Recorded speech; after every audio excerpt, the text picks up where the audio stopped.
بسم اللہ الرحمن الرحیم۔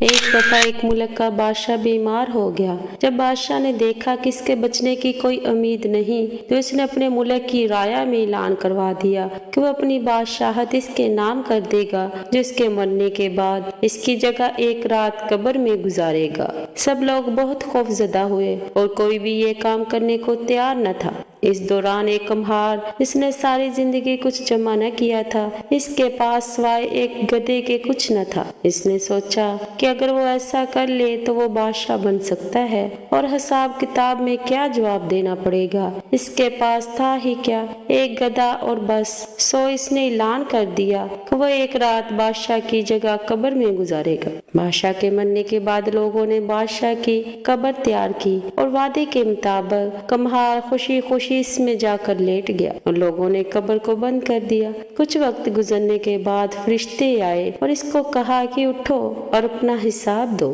اس نے کہا، بھائی حساب کس چیز کا؟ میرے پاس تو ساری زندگی تھا ہی کچھ نہیں سوائے ایک گدھے کے۔ فرشتے اس کا جواب سن کر جانے لگے، لیکن پھر ایک دم رکے اور بولے، ذرا اس کا نامہ اعمال کھول کر دیکھے، اس میں کیا ہے؟ بس پھر کیا تھا؟ سب سے پہلے انہوں نے پوچھا کہ ہاں بھائی، فلاں دن تم نے گدھے کو ایک وقت بھوکا رکھا؟ اس نے جواب دیا، ہاں۔ فوری طور پر حکم ہوا کہ اس کو 100 درے مارے جائے۔ اس کی خوب دنائی شروع ہو گئی۔ اس کے بعد پھر فرشتوں نے سوال کیا، اچھا یہ بتاؤ کہ فلاں دن تم نے زیادہ وزن لاد کر اس کو مارا تھا؟ اس نے کہا، ہاں۔ پھر حکم ہوا کہ اس کو 100 درے مارے جائے۔ پھر مارنا شروع ہو گئی، غرض صبح تک اس کو مار پڑتی رہی۔ صبح سب لوگ اکٹھے ہوئے اور قبر کشائی کی تاکہ اپنے نئے بادشاہ کا استقبال کر سکے۔ جیسے ہی انہوں نے قبر کھولی تو اس کمہار نے باہر نکل کر دوڑ لگا دی۔ لوگوں نے پوچھا، بادشاہ سلامت کدھر جا رہے ہیں؟